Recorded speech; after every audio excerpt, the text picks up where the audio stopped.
Just a warning, this episode contains some graphic material that listeners may find confronting. Of all the unpleasant procedures that might alter your destiny, it's hard to believe that a visit for a root canal could be life-changing. But that is exactly what happened to a woman that we're going to call Prue. So let me set the scene for you. It's Thursday morning on the 13th of August 2020, and Prue was waiting to have root canal treatment at an endodontist in Sydney CBD. The city was eerily quiet due to the COVID-19 epidemic, and as Prue was later to recount to investigators, she got chatting to the other woman who mentioned that she normally worked in the city, but like many thousands of other people, due to the pandemic, she'd been working at home. She ran a financial advisory business. Prue offered, "Oh, that's funny, my own financial advisor. She's got a great office set up in her home in Dover Heights." And at that point, the other woman turned to her and said, "Please don't tell me your financial advisor is Melissa Caddick." Having invested millions with Caddick, Prue must have felt absolutely sick to the stomach. The financial advisor told Prue she did not want to discuss this in the waiting room, but it was imperative Prue call her as soon as possible. She left Prue her business card. Welcome to episode 6 of Liar Liar, Melissa Caddick and the Missing Millions. I'm Tom Steinfort, a reporter with 60 Minutes. And I'm Kate McClymont, an investigative journalist at the Sydney Morning Herald. We're delving into one of the most extraordinary crimes of the century. Melissa Caddick, a seemingly successful Sydney businesswoman, turned out to be a sociopathic con artist who stole more than $23 million from clients, mainly family and friends, who thought their funds were being invested in shares. Within hours of her home being raided by the corporate regulator, she disappeared. Where is she? The millionaire accused of stealing from friends to fund her lavish lifestyle. She hasn't been in touch with her family. She hasn't been in touch with her friends. This was a systematic and meticulous attempt to defraud investors. 4 or 5 million? About $10 million. You name it, Christian Dior, Chanel. She was living off our money. She is a survivor and she would have had a plan. Nothing would surprise any of us. You know how much we love you. You just come home, everything's taken care of, you're not in trouble. Hi, that's Melissa Caddick. In this episode, we're going to look at the unravelling of Melissa Caddick's Ponzi scheme. And Kate, it's hard to believe that anything positive comes from a root canal. So who were these women and what happened next? Let's go back a step. In January of that same year, 2020, just before COVID hit, Prue was staying down the hall from Melissa at the North of Nell Apartments in Aspen, the glitzy ski resort that Melissa visited in Colorado year in and year out. Now, as Prue was later to tell investigators, Melissa was very friendly and invited her into the apartment, which Melissa casually mentioned she owned. Anyway, they got chatting about their lives, their teenage sons who happened to attend the same private school. And Melissa volunteered that she was a very successful financial advisor. And look, she would love to take Prue on as a client, but unfortunately, she had a strict rule of taking only 15 clients at any one time. So just like with the greatest Ponzi fraudster of all, Bernie Madoff, there's no room at the inn right now. Exactly. And this is what forensic psychiatrist Julian Parmigiani says. Look, all I can say is that it's incredibly common, if not the rule in the fraudster's playbook. Always say, "I'm sorry, I can't let you give me your money because, I'm oversubscribed at the moment and I can't make you rich, I can't make you successful," because sooner or later that'll change and they'll say, "Hey, guess what, there's an opening." But miraculously, a month after they get back to Australia, a place becomes available. No, it does. Yes, so Melissa told Prue that she had to let a client go, so surprise, surprise, there was now room for Prue. Yeah, so according to documents from the corporate regulator ASIC, on the 19th of February 2020, Caddick sent Prue, or Witness C as she's referred to in subsequent court papers, an email from her Hotmail account with her fee structure and her plagiarised financial services guide that she was using for her business Malabar, complete with the stolen financial services licence. Please be advised that I hereby authorise Melissa Caddick of Malabar Proprietary Limited to establish a ComSec trading account in the name of... To commence the establishment of the account, please transfer funds of approximately $500,000 to the below account. At the end of the email, Melissa said, I will take care of you. I am being cautious and taking opportunities when they present. Kind regards, Melissa Caddick. So in April, Prue gives her $1 million, and at the end of the month, Melissa sends her an email saying, We have achieved a return on stock investment of 11.16% thus far. Needless to say, this was a remarkable return in just a month. So in early May, Prue puts in another $500,000 and similar results are achieved. So in June, Prue invests another $1 million. Right, so by mid-June 2020, we're talking about Prue having already invested a total of $2.5 million with Melissa. Yes, Tom, but what Prue doesn't know and what nobody knows is that on the 3rd of June, just a week before Prue put in her last tranche of $1 million, Australia's corporate regulator ASIC, or the Australian Securities and Investments Commission, had received a significant complaint about Melissa Caddick. Yeah, what we've discovered is that this is actually the second complaint ASIC had received about Melissa Caddick. The first one, it came about 6 months earlier on the 26th of November 2019. ASIC's failure to act on that initial tip-off allowed Melissa to steal another $7.8 million from clients. Look, to be fair to ASIC, the first tip-off that the corporate regulator received was one of hundreds and hundreds that they receive each month. They just don't have the capacity to investigate every complaint. And the one that they received was anonymous, and there was no mention of any missing money or any missing millions. The complaint appears to have been simply that a Melissa Caddick from Dover Heights in Sydney's eastern suburbs was working as an unlicensed financial advisor. We put some questions to ASIC about this, and this is what they replied via email.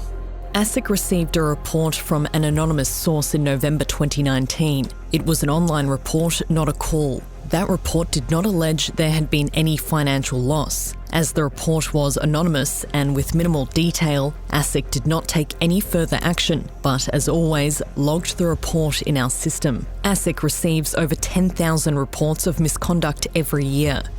Whilst anonymous reports are accepted, if the report has minimal detail, it is very difficult to follow up the individual reporter for further information. In this case, we had no name, no position or similar means of identification, and no way of contacting that person. Naturally, some of the investors, such as Alice, take a pretty different view.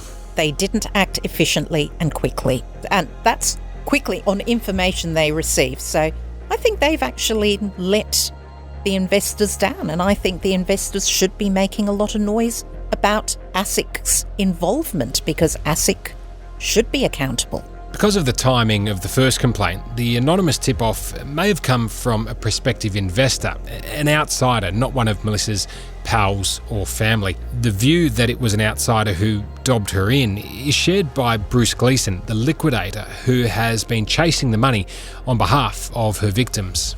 I would say a lot of the time it's going to come from somebody sitting on the outer a little bit to basically be the whistleblower. Well, if you're talking of outer, one place that fits the bill is Perth, on the opposite side of the country and thousands of kilometres away from Sydney. You'll remember that Melissa has a brother called Adam. Now, one of his good friends from university ended up marrying a Perth surgeon, and this provided the entree for Melissa to tap into a group of medicos and their mates in Perth. The identities of these Perth surgeons has been the subject of so much speculation and gossip in the tight-knit medical fraternity in Perth. We know who they are, But they're victims like so many others, and we've chosen to protect their privacy. Yeah, they've been desperate to really keep a lid on their involvement in this whole scandal. They've told their friends that they feel embarrassed and also that this might potentially affect their professional standing in the community if people did find out they were investors. Anyway, these friends of Adam's were early investors, and in 2013 the surgeon and his wife deposited the first tranche of what ended up being between $4 and $5 million that they invested with Melissa. Now, this couple introduced another Perth surgeon who's referred to in court documents as Witness D. He put $300,000 in a self-managed super fund, which Melissa very kindly ran for him. In 2016, the marriage of the Perth doctor, Witness D, hit the skids. So he got in touch with Melissa saying he was having issues with his ex-wife, and he asked Melissa about making alternative arrangements for the trustee of his self-managed superannuation fund.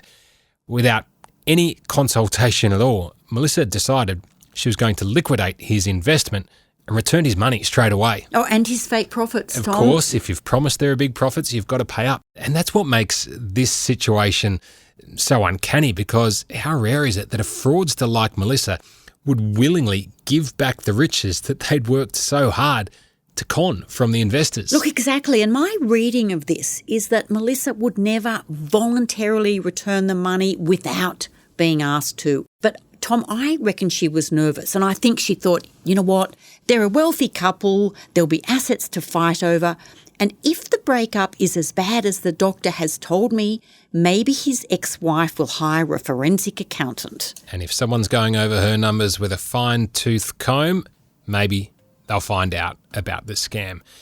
We put this theory to liquidator Bruce Gleeson, and he seemed to agree. Ponzi scheme operators are past masters at knowing when they need to exit somebody and bring on somebody new. And you simply look at the length of time that the Ponzi scheme in the case of Malaver and Caddick ran, and that wouldn't have run that long if she didn't have the capacity to basically recycle during the period. And that's really what happened in that instance. Meanwhile, the other Perth doctors who had invested with Melissa were very, very happy with their results. So get this, Tom. One day, two of the doctors get chatting midway through an operation. The patient's out, but they're both buzzing over Melissa's latest apparent wizardry on the stock market. One of the surgeons then suggested to a man we'll call Dr. B that Dr. B should look at investing with Melissa as they had doubled their money. Oh, and an important detail here, that the happy investor also warned his colleague Dr. B that Melissa, well, look, she only took on new clients when others dropped out, so there might not be an opening for him at that point in time. Potential investor Dr. B, he decided, you know what, I'll give it a crack anyway. I'll give Melissa a call and see if she'll take me on. And guess what? Amazingly, she had an opening. So this is September 2019 we're talking about here. And Melissa sends Dr. B and his wife the usual guff, including, a letter of authorisation allowing Melissa Caddick to set up a CommSec account in Dr. B's name, and please transfer $250,000 to Malaver Proprietary Limited, along with your bank account details. But Dr. B's wife was suspicious. Yeah, or if not suspicious, at the very least, diligent. After all, you've got to keep in mind here, this woman, other side of the country, she doesn't know Melissa from a bar of soap. And because she wasn't a friend or family of Melissa, Dr. B's wife naturally was asking questions. She had no reason not to do the normal due diligence. Unfortunately for Melissa, Dr. B's wife just happened to be an accountant. And the first thing she did was ask Melissa if her husband would be able to operate the CommSec share trading account. Melissa said it would be visible to him, but no, he wouldn't. Dr. B's wife also raised queries about transferring money to something which did not look like a trust account. Melissa lied about this as well. There were several red flags for the Perth doctor and his wife, but straight after their call querying the trust account details, they received an email from Melissa to say, oh, sorry, unfortunately, she was going to put their $250,000 investment on hold as, well, her husband's cousin had died and she needed to attend his funeral, which was a lie. As we know from a Ponzi scheme, it's a constant feeding of the hungry beast, especially with the outrageous spending Melissa was addicted to. Yeah, you got to find some poor sucker to pay for Melissa's next trip to Fiji. Those island breezes were beckoning, and Tom clearly with some urgency, because the following week, Melissa had overcome any feelings of hesitancy, and she sent an email to Dr. B and his wife, attaching her financial services guide, a letter of appointment for them to sign up Caddick as their financial advisor, as well as an authorisation to establish a CommSec trading account in the name of Dr. B. The very next day, Melissa and the family jetted off to the exclusive private Fijian island of Vomo for their annual spring school getaway. Now, we've managed to track down some holiday snaps of this tropical getaway, which was at a 5-star villa called The Residence. And look, this kind of luxury, it does not come cheap. The nightly rate there is, in peak season, around $8,000 a night, Kate. And Tom, I couldn't help but wonder if Melissa happened to read a review of The Residence, which ran in our newspaper, The Herald, only weeks before Melissa made the first of what was to become an annual pilgrimage to this paradise in the South Pacific. Yeah, it's a pretty colourful read, this one. This is what travel author Sean Condon wrote back in May 2014. For 3 glorious days in Fiji recently, I had a taste of what life is like for the privileged, or at least the more privileged than me.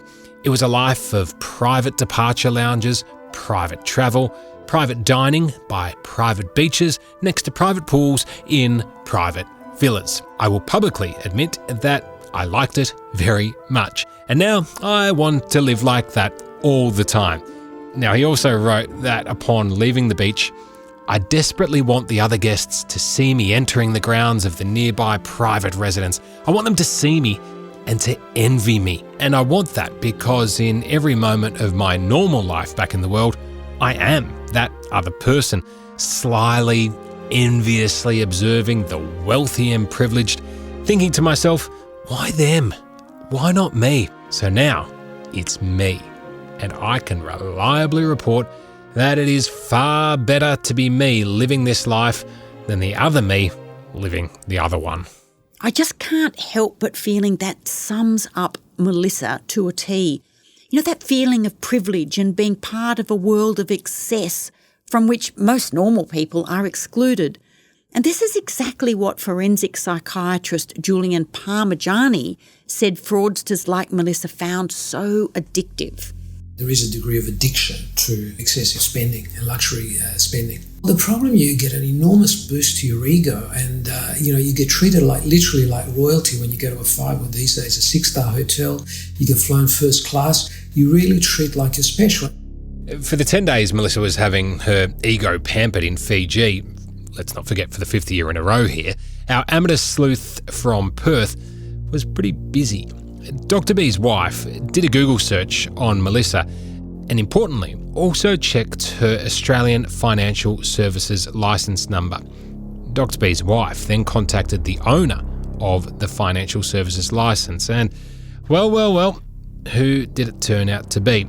None other than Melissa's friend, Rachel. In an earlier episode, we mentioned that Rachel, which is not her real name, was a certified financial advisor who Melissa had worked with back in 2003.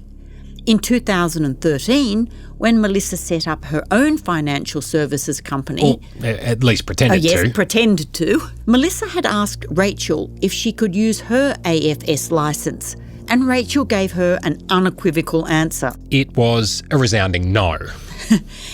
And when the doctor's wife called Rachel told her she had previous dealings with Melissa and shared clients for different services. According to court documents, Melissa used Rachel to arrange her life insurance and income protection policies.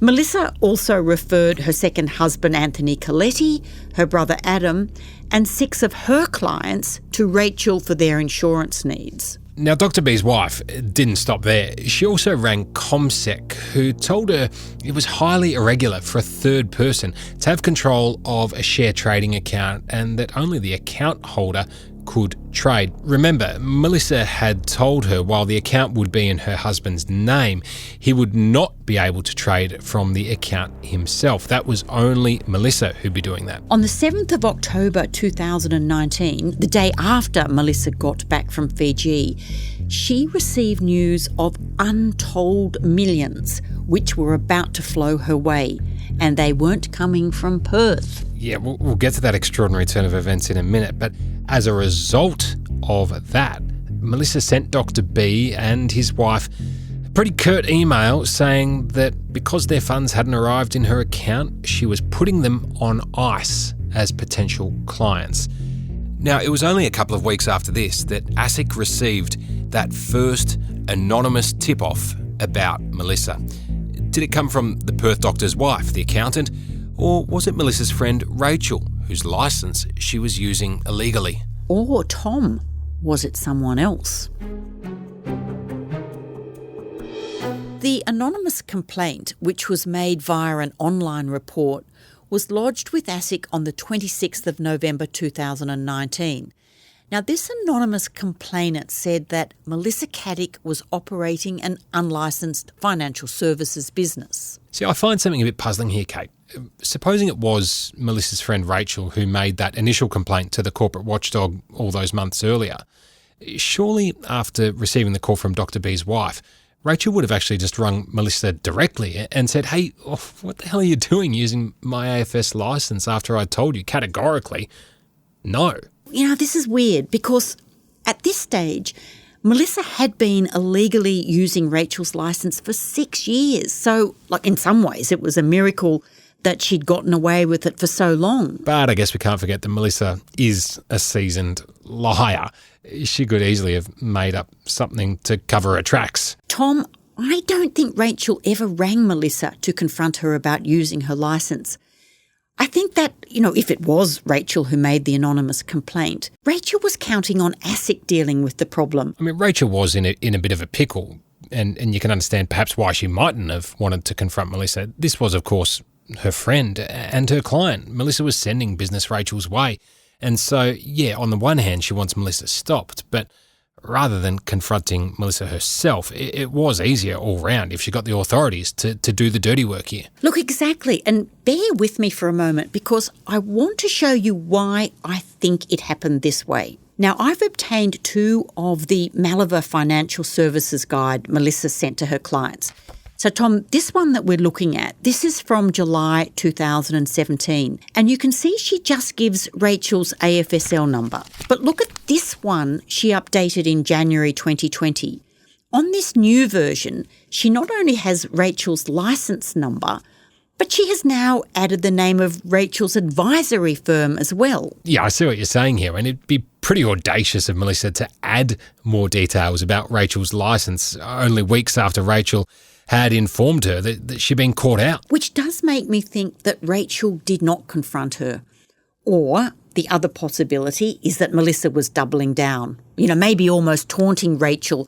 Another catch me if you can moment. Hey, not only am I still using your licence, but just look at what I've done now. Well, look, maybe she knew that if someone did do a bit of research and looked for that licence number, it'd show up as belonging to another company. So basically, Melissa then was, maybe implying there was some sort of legitimate connection between her and Rachel's business, allaying any concerns that investors might have. Now, also, we should make it quite clear that there is nothing whatsoever to suggest that Rachel was involved in Melissa's fraud or knew about what Melissa was up to and chose to turn a blind eye. And the reason we say that, it's going to become pretty clear in just a minute. Tom, just as an aside, there is one thing, I just love this, that Melissa didn't change between versions of her financial services guide.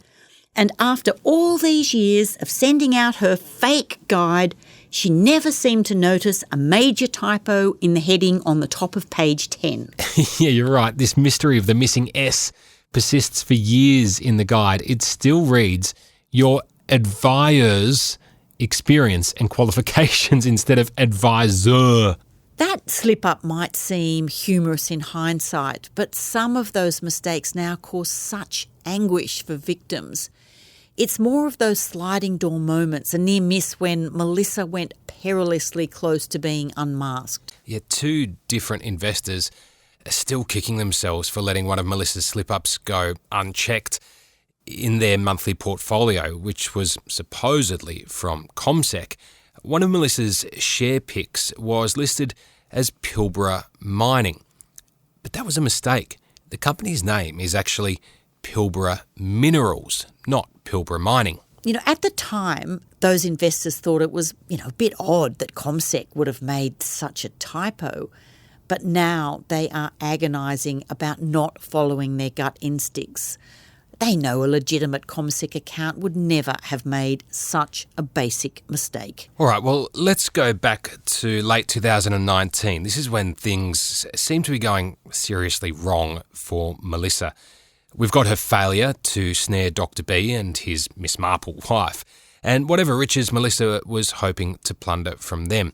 We've also got the anonymous tip-off to ASIC, the first complaint about her business, and now we've discovered something else really interesting.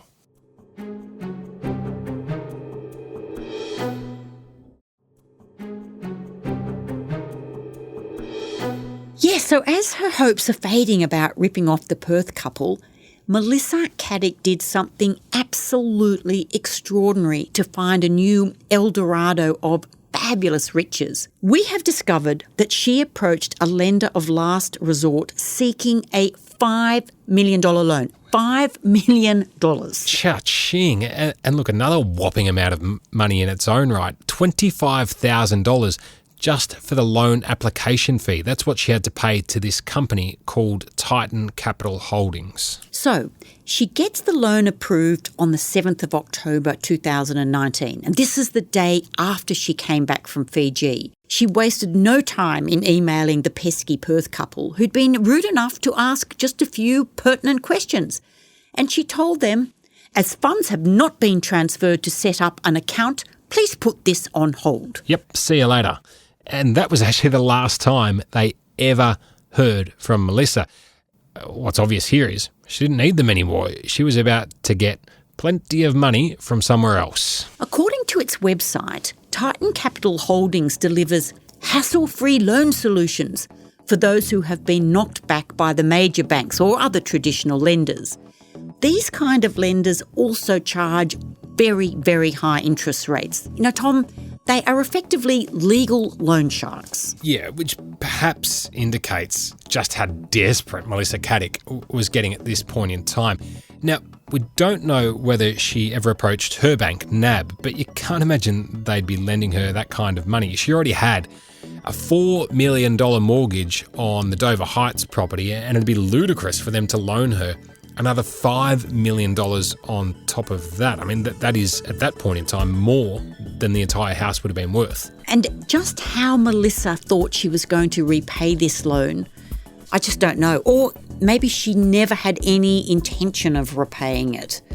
But was this going to be her last throw of the dice? And what I'm interested in is what was she showing Titan to convince them that she actually had the capacity to repay such a ridiculous amount of money? Look, I don't know. It does make you wonder how unprofessional she was in her It's almost like documents. She was good at diddling numbers. Oh, Tom, that's so mean of you to suggest that. Look, whatever documents she produced, Titan Capital certainly thought that the loan had been signed, sealed and delivered, as when Melissa tried to back out, they whacked a caveat on the title to Caddick's home, stating they had an interest in the property due to the agreement reached with Melissa on October the 7th. Look, here's the liquidator, Bruce Gleeson.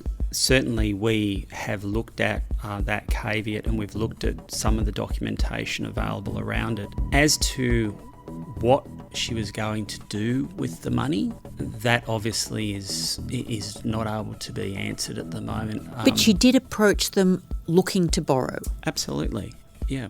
And the deal did not proceed, but as to why the deal didn't proceed isn't quite clear. Okay, so a caveat is a legal mechanism which basically freezes any dealings on a property in question because the person or company who has lodged the caveat is stating that they have a financial interest in that property.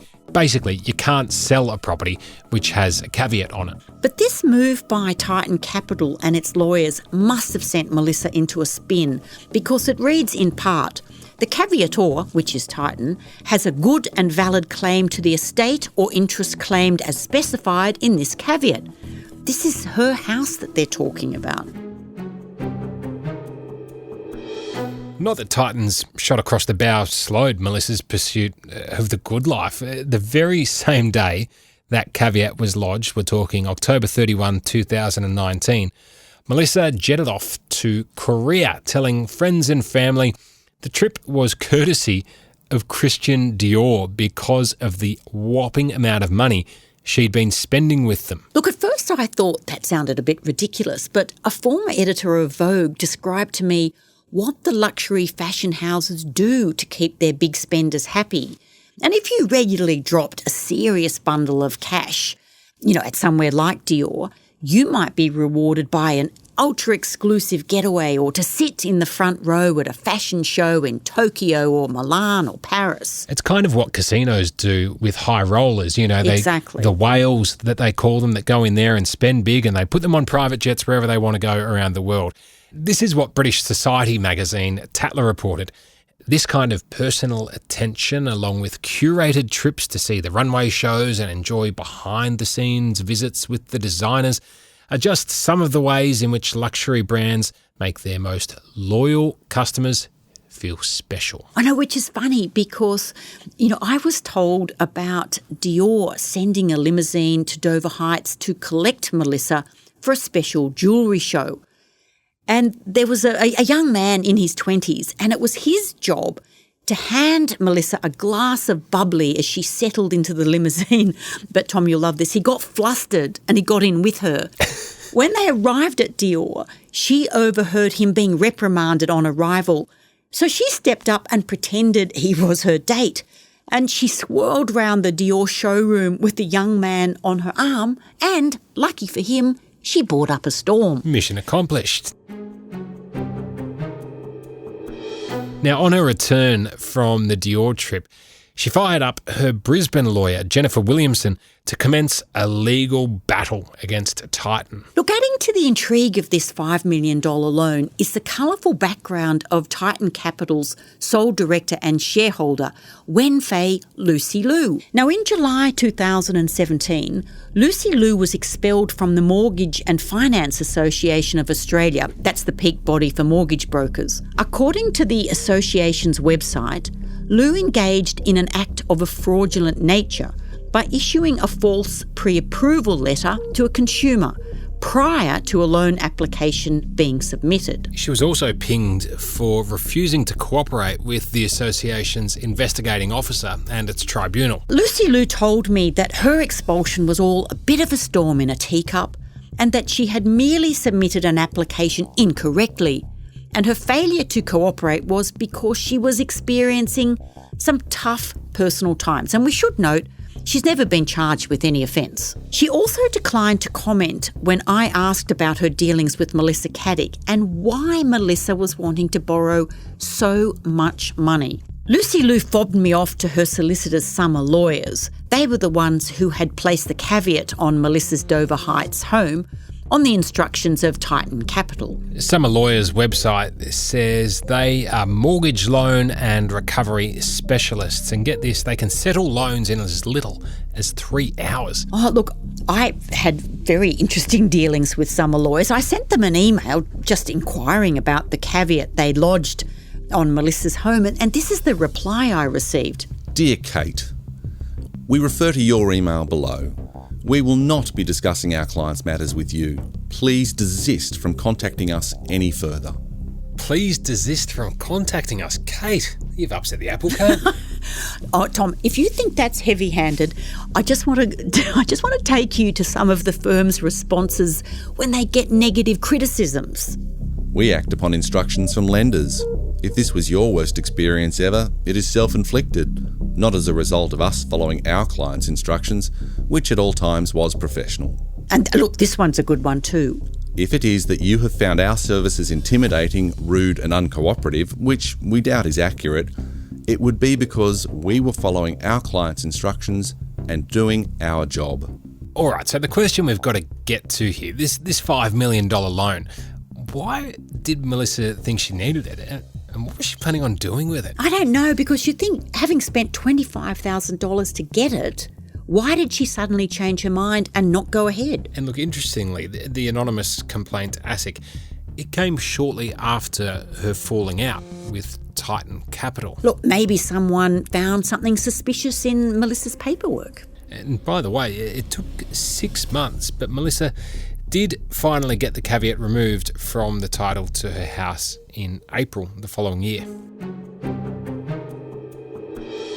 Tom, I think that she might have decided to ditch that massive loan as fresh victims were on the horizon. Because looking at the timeline again, only 8 days after the anonymous complaint to ASIC, a truckload of money poured into her account. Yeah, in Melissa's mind, she's thinking, I don't need their $5 million because I can get it from new sucker investors. You've got to remember that $7.8 million flowed into Melissa's accounts between the first complaint to ASIC and the time that she disappeared. And Tom, one poor person invested only 3 weeks before Melissa vanished. And what she did with that money is a whole new level, not just of recklessness. It showed that, rather than being the investment genius she purported to be, she was truly incompetent. We'll come to that unfortunate last roll of the dice in a later episode. And Tom, with the prospect of all this new money flooding in, it looks like Melissa was freeing up some wardrobe space to make room for a fresh influx of luxury items. Because around this time, Melissa was flogging a pile of her designer clothes and accessories to a company called, I love this, Hock Your Frock, which says on its website it offers a highly curated edit of global luxury brands, reselling only the very best clothes, bags, shoes and accessories. Yeah, Melissa offloaded $13,000 worth of her luxury proceeds of crime in December 2020 alone, and she was jettisoning other goods to Flog Your Furniture. You might like that brand name as well. And with the coffers once again brimming with stolen money, the Caddick entourage jetted off to, guess where, Aspen yet again for a month over the Christmas break. This takes us back to Prue, who we featured earlier in a visit to the dental surgery. Yes, it was August 2020 when Prue met a mysterious woman in the waiting room of a dental surgery, and this woman leaned over to Prue and said, "You need to talk to me urgently about Melissa Caddick, and it's not good news." You've probably worked this out, but the woman who didn't want to discuss her highly confidential information about Melissa at the dentist was none other than Rachel. And later that day, she and Prue caught up. It was then that Rachel delivered her bombshell. Rachel revealed that Melissa, the financial guru who had been delivering Prue such terrific results, had been illegally using someone else's licence. Hers, Rachel's. And as if that wasn't bad enough, Rachel told Prue that the authorities were now investigating Melissa Caddick. Tom, it's just impossible to imagine how ill Prue must have felt on finding out that her life savings could be in jeopardy. Remember, Rachel knew way back in September or October the previous year that Melissa was fraudulently using her licence because Dr. B's wife had rung her about it. While it still remains a mystery as to who dobbed in Melissa 6 months earlier, it's pretty clear that now Rachel decided to blow the whistle. This is the second complaint to ASIC, and it really is the game changer in this case. It's what'll blow Melissa Caddick's Ponzi scheme apart. But Tom, we still don't know what happened to prompt Rachel to report Melissa to ASIC. It's now June 2020 and just over 6 months since the anonymous complaint. But by now, Melissa has stolen millions and millions more from innocent people. ASIC merely told us this. The second report of misconduct received in June 2020 was not anonymous and contained further detail, which allowed ASIC officers to follow up with the complainant. ASIC matched this report to the logged original report of misconduct. While ASIC would not confirm that it was Rachel's detailed complaint which finally brought her one-time friend undone, Rachel confirmed it to me in an email. I found out when a potential client of Melissa's did some due diligence on the documents they were provided. As soon as I was made aware that my AFSL number had been used fraudulently, I contacted ASIC. I understand my entire financial services guide was being used without my knowledge or permission. As you can imagine, this was an enormous shock to me personally and very stressful and upsetting. It continues to be so. However, neither ASIC or Rachel will comment about the source of the first complaint, the anonymous one, back in November, which, if acted on, could have protected the life savings of some really unfortunate victims down the track. I sent Rachel another email just recently asking her, among other things, about the anonymous complaint in November 2019. Was it her? Did she contact Melissa at the time? And if so, what did Melissa say? And I also said this in my email. I am keen to get to the bottom of what occurred in June 2020 for you to make your complaint to ASIC. What fresh information did you have that made them act so promptly this time around? And most importantly, I asked Rachel this. Do you think Melissa had an inkling of your June 2020 complaint? In her email, she thanked me for respecting her and her husband's privacy, and then she said, I am not willing to speak and share any information.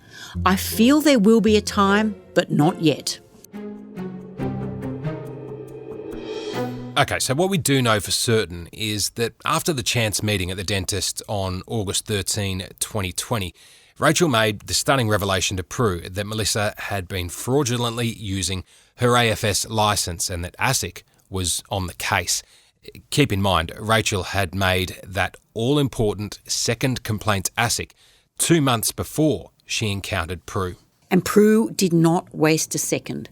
She immediately rang Melissa telling her that she'd found a house and that she desperately wanted to buy it and could she have all her money back, please?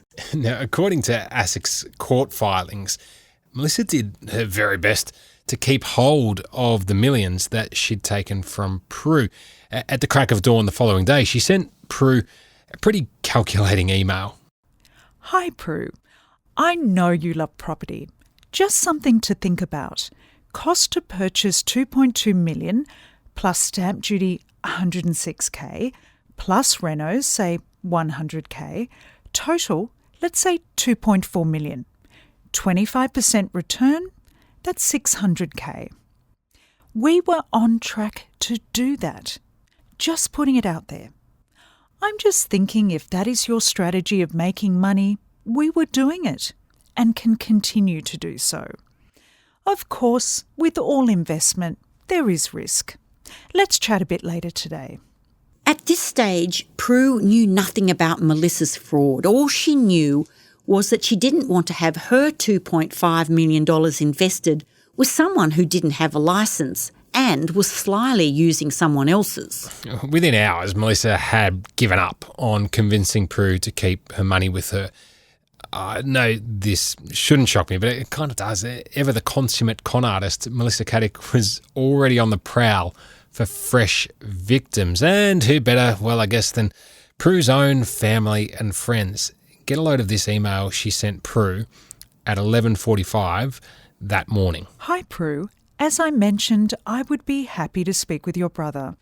And if you think of one or two people that would be suited to our business, now that you know what we do, I would appreciate the referral. Melissa told Prue that she couldn't give her money back all in one go, as, Tom, I love this, it might trigger a run on the stock exchange. I mean, seriously, that's what she said. She's talk about delusions of grandeur. Anyway, that root canal visit, it proved to be a godsend. I mean, talk about a visit from the tooth fairy, Tom. Spot on.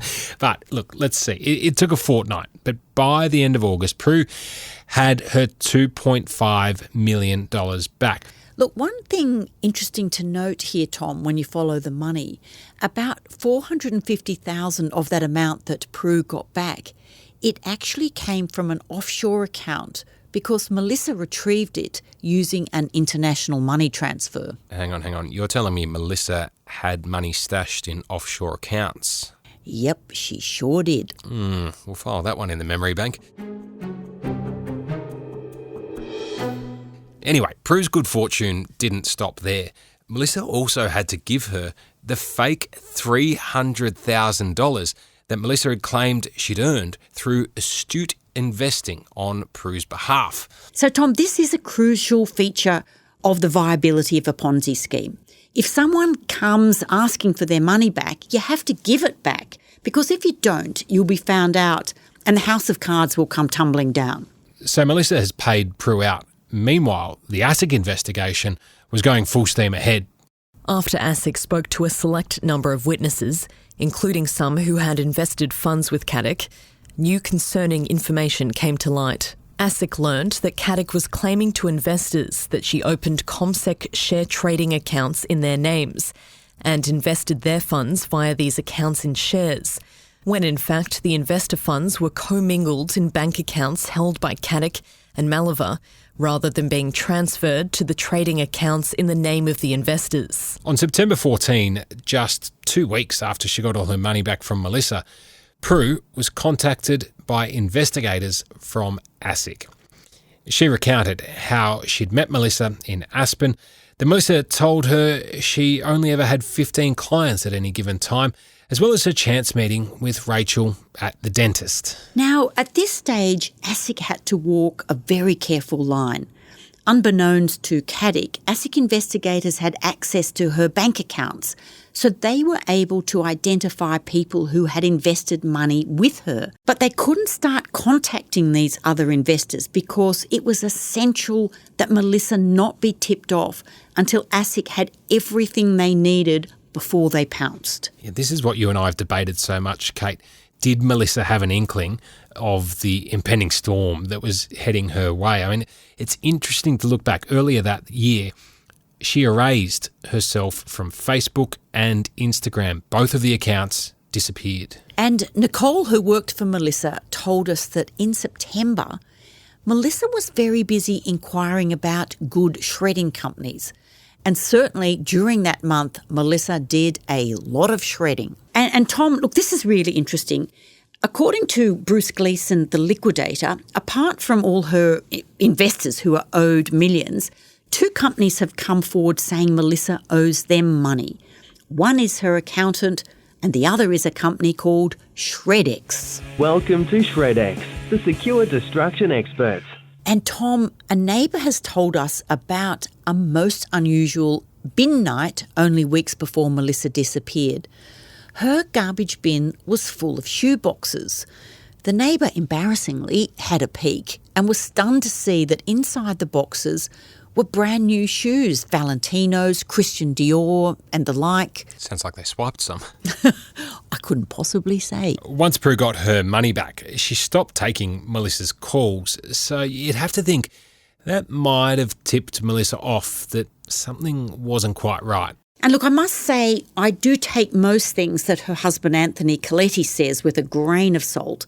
But he told Channel 7 Sunrise program, this is back in October 2021, that heaps of people knew that the raid was imminent. I've been able to identify up to 30 people that knew that the raid was going to happen before it happened. Forensic psychiatrist Olive Nielsen said running a Ponzi scheme is incredibly stressful. You're juggling so many clients and telling so many lies, plus that constant anxiety of needing to find fresh victims to sustain the outrageous lifestyle. Tom, I've got to tell you this, 6 degrees of separation, but I was given a facial as a Christmas present. And you won't believe this, but the beautician just happened to be Melissa's. She told me that Melissa would come in every few weeks, always paying cash, I might add, and that she was often tired and always seemed to be super stressed. And the beautician thought it must have been her high-pressure job. Yeah, it's funny you say that because that fits exactly with what a former employee told us. They said Melissa was kind and nice, but also very often sad and agitated. And no doubt she ran through her mind possible scenarios of what to do if things went pear-shaped. And here's what psychiatrist Olav Nielsen told us. I imagine that she rehearsed it in her mind many times as the kind of escape fantasy from this terrible predicament of knowing, that the whole Ponzi scheme was unsustainable. Kate, pretty much everyone we've spoken to talks about just how meticulous and organised Melissa was, and they reckon that if she had even the slightest sniff that the corporate watchdog was onto her, she most definitely would have had a plan B, some sort of escape route. Now, Tom, here's a good one for the conspiracy theorists. Melissa bragged to her friends that she was taking flying lessons. Yeah, but we kind of know that most of Melissa's brags were lies, so perhaps we take that with a grain of salt. Flying saucers rather than flying lessons, maybe? Anyway, when it all unravelled and she vanished, many of her victims were convinced that she definitely had something up her designer sleeve. She is a survivor, and she would have had a plan should this have ever come out. She's not the type of person to leave anything to chance. She's probably been setting this up for a long time, knowing that sooner or later it's got to crash, and found a country that she can operate in and not be recognised under another name. Do it all again. I would say that's what she's got in mind, but... It sounds like you think she's sitting in the Cayman Islands in one of her Dior outfits. Yeah, pretty much. Living the good life. Yeah, I'd say pretty much. So this is the $23 million question. Did Melissa Caddick have a plan B? You'll have to tune into the next episode to find out.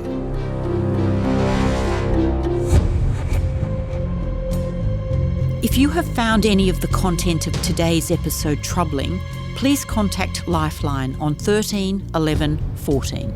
Liar Liar is a co-production of the Sydney Morning Herald and 60 Minutes. It was written and presented by Kate McClymont and Tom Steinfort. Michael Evans is the Sydney Morning Herald's investigations editor and the series' supervising producer. This episode was produced and edited by David McMillan with Tracy Hannaford for 60 Minutes. Kirsty Thompson is the executive producer of 60 Minutes.